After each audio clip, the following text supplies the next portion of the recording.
Olá, meu querido, olá, minha querida, tudo bem com você? Espero que sim. A questão das joias do presidente Bolsonaro continua dando pano para manga. Vocês sabem agora que já sabem que ele recebeu aqui, 44 relógios, 74 facas, 54 colares. Além dos dois kits de joias, dos estojos de joias, ainda tem isso aqui, 44 relógios, 74 facas e 54 colares, além de duas armas que o presidente Bolsonaro ganhou de presente, segundo as informações ali do país da Arábia Saudita. E tudo, gente, bem, sabe, com ouro, com diamantes, tudo muito caro, um valores de presentes muito caro, entende? Então é essa toda a situação. E agora complicou tudo porque existe uma trama aí entre o presidente do Tribunal de Contas da União, Augusto Nardes, e o subprocurador do Ministério Público do Tribunal de Contas da União, Lucas Furtado. E eu vou te explicar tudo isso para você. E Bolsonaro também apareceu. A defesa de Bolsonaro também apareceu e se manifestou. E eu vou te explicar tudo e mostrar tudo para você. Antes, você que está ao vivo comigo, muito obrigado. Beijo no seu coração, gratidão sempre. Um abraço para vocês que estão aí no chat agora, viu? Muito obrigado. Já curte a live, que é muito importante. Curte e compartilha, que nós vamos falar sobre vários assuntos. Sobre um serviço de espionagem ali durante o governo Bolsonaro e sobre o cartão de vacina de Bolsonaro também, além das joias. Curte, compartilha e deixe seu comentário, que também é muito importante. Bom, dentre todos os presentes, esse aqui é o mais valioso, que foi direcionado para Michele Bolsonaro, que já se manifestou e disse que não sabia de nada, que não tem conhecimento de nada. Esse kit aqui foi apreendido pela Receita Federal. Tentaram passar ali, enganando a Receita Federal, e foi apreendido. Isso caracteriza o crime de descaminho, é quando você tenta colocar dentro do país uma mercadoria que é até legal, mas tenta ali burlar todo o sistema da Receita Federal para não pagar imposto. Isso é um crime que chama descaminho. E é tudo agravado porque, como é um bem muito caro, deveria ir para o patrimônio da União e não para o acervo particular de Bolsonaro ou de Michele. E quando eles tentaram fazer essa apropriação desse bem, nós temos configurado um outro crime, que é o crime de peculato, tá bom? Esse kit de joias é o masculino, tá? Que Bolsonaro conseguiu ali junto com seus pupilos passar pela Receita Federal sem ser pego. E ele incorporou, já foi declarado por ele, que ele incorporou essas joias ao seu acervo privado particular. Aqui está caracterizado, sem dúvidas nenhuma, o crime de peculato. Se apropriar ou desviar de um bem público como se fosse seu. Isso aqui é crime contra a administração pública, pena de reclusão de 2 a 12 anos. Diante desse contexto, Bolsonaro, com medo da cadeia, o que fez? Bolsonaro já oficiou a Polícia Federal, que está disponível para em qualquer tipo de esclarecimento e interrogatório, e que eles vai ceder essas joias para o Tribunal de Contas da União para fazer a sua guarda até a decisão final de toda essa demanda. Acredito que o Tribunal de Contas não seja o competente para ficar com essas joias. Primeira situação. Quem é competente, André? É a Receita Federal. Porque esse aqui passou pelo aeroporto de Guarulhos sem ser detectado. Ou seja, houve a burla de todo o sistema da Receita Federal. Logo, a guarda desse bem aqui deve ficar com a Receita Federal até o deslinde de toda essa situação. Mas mais do que isso, pode ficar também com a Polícia Federal. Por quê, Andréia? Porque isso aqui é prova material de um crime cometido, o crime de peculato, além do crime de descaminho. É uma prova material de um crime cometido por Bolsonaro e o seu clã. Dentro desse ambiente, o que ocorreu? O presidente do Tribunal de Contas, Augusto Nardes, você lembra dele, gente? Lembra do áudio dele? Do WhatsApp, um áudio golpista, você lembra? Aqui, isso, foi liberado aí, revelado, descoberto um áudio golpista do presidente do Tribunal de Contas hoje, Augusto Nardes, antes da tentativa de golpe ali dia 8 de janeiro em Brasília, em que ele falou assim, Demoramos, mas felizmente acordamos e logo logo vai acontecer alguma coisa. Enfim, é um bolsonarista e que ele se manifestou e disse que Bolsonaro poderia ficar com as joias, e tudo mais, até o deslinde final de toda essa situação, até ver a conclusão de toda essa situação. Aí o que aconteceu? Apareceu um outro na cena, o subprocurador-geral do Ministério Público do Tribunal de Contas, Lucas Furtado. Aqui está, Lucas Furtado falou, nananina não senhor, isso é prova material de um crime ou 2 crimes. Esses bens devem ir imediatamente para a Polícia Federal, ele disse, e que não deveria ficar com Bolsonaro, não. A guarda desses bens seria da Polícia Federal até toda a investigação ser realizada, o processo ser realizado e o judiciário decidir toda essa situação. Então entrou tudo isso. Inclusive, dentro dessa trama toda, entrou um senador Jorge Cajuru, aqui de Goiás. Ele entrou com pedido de impedimento. De quem, Andréia? De Augusto Nardes.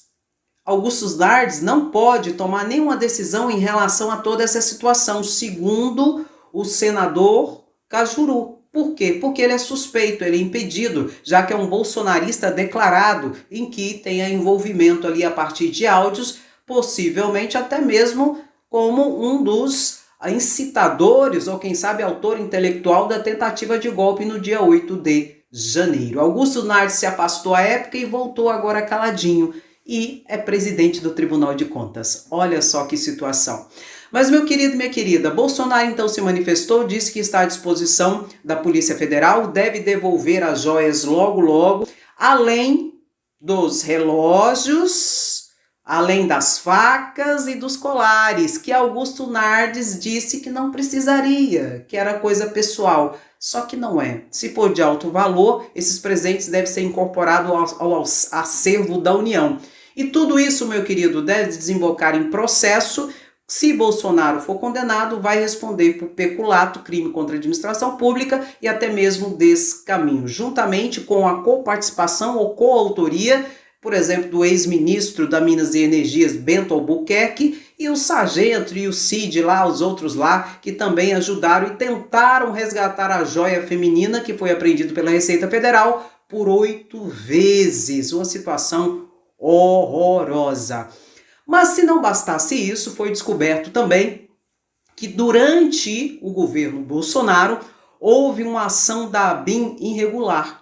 A ABIN é a Agência Brasileira de Inteligência, onde existem os agentes secretos do país, onde existe o Serviço de Espionagem, de Inteligência e de Contra-Inteligência, que visa assegurar o Estado Democrático de Direito, a soberania nacional e detectar situações nacionais e internacionais de interesse nacional em que o governo pode atuar. A ABIN é submetida diretamente à Presidência da República, em que o governo Bolsonaro colocou ela submetida diretamente ali, junto com o Gabinete de Segurança Institucional, cujo chefe mor era o general Augusto Heleno. O que ocorre?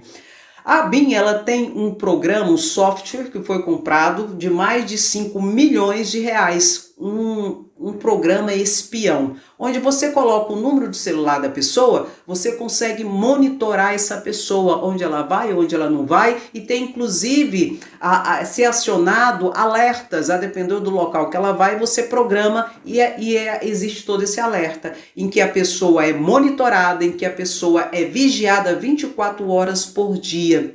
Isso se justifica se houver algum objeto de interesse nacional que justifique esse tipo de implementação de espionagem. O que ocorre? Foi declarado por um agente da ABIN que durante o governo Bolsonaro, esse programa, esse software foi usado para dezenas e centenas de pessoas em que não existia motivação adequada.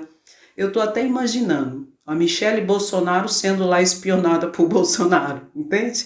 Segundo esse agente, ele disse que tinha pessoas que não deveriam ter acesso a esse controle e pessoas que eram investigadas e monitoradas e vigiadas e espionadas sem qualquer motivo legal para tanto.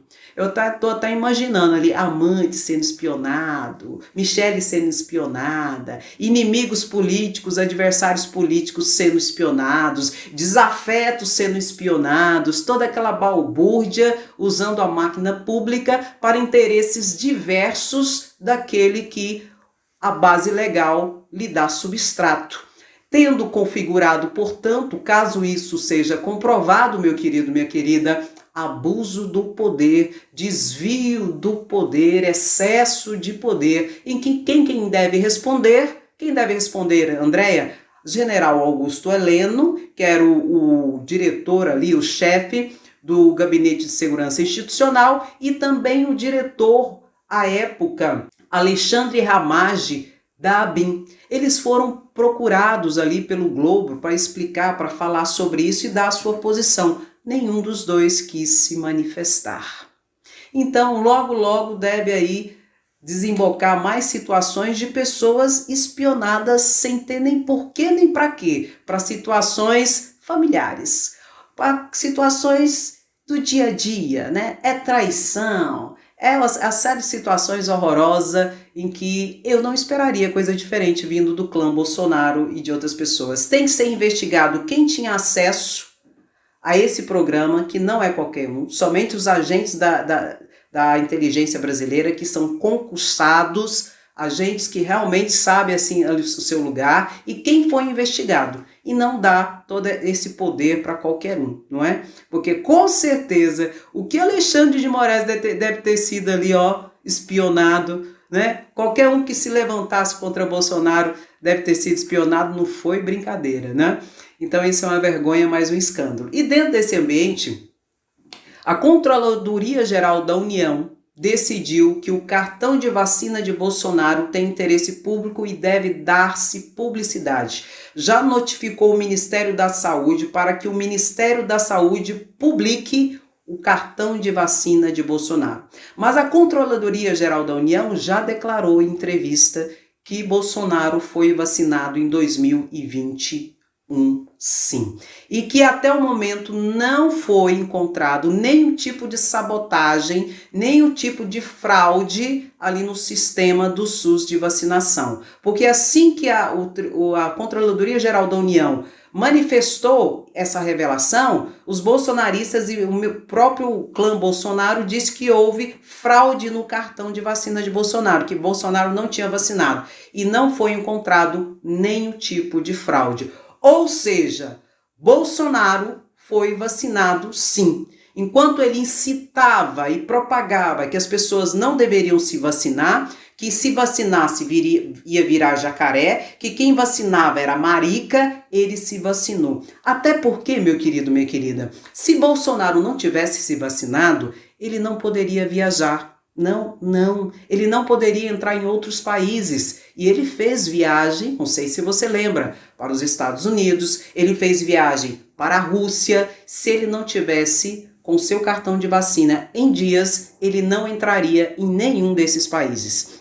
Logo, Bolsonaro foi uma catástrofe humanitária, uma catástrofe ambiental e uma catástrofe econômico-institucional, porque agiu com abuso de poder, usando instituições democráticas para fins diversos daqueles do interesse público, para satisfação pessoal, para o poder ali íntimo pessoal do seu clã, a partir do momento que ele usou do seu poder nessas instituições que tinham um fim determinado, cujo fulcro era o interesse público, ele desviava toda essa monta para interesses diversos ao da administração pública e para o interesse público.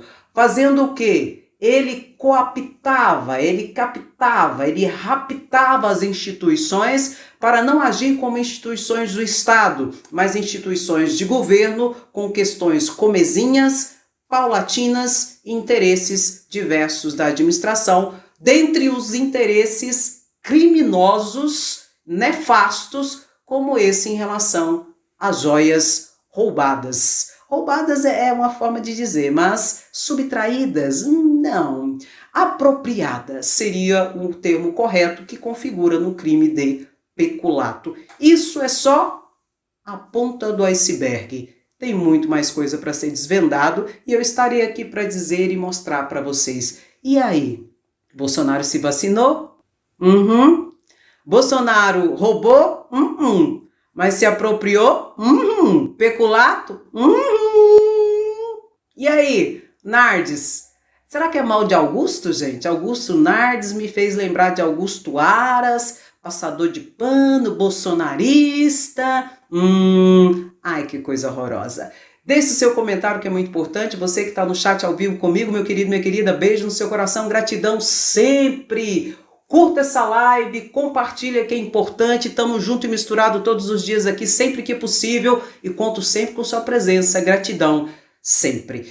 E você que não é inscrito no canal, se inscreva, porque aqui a informação é sempre de forma clara, objetiva e sempre com muita seriedade. Um grande abraço, beijo no seu coração, até o próximo vídeo, tchau, tchau.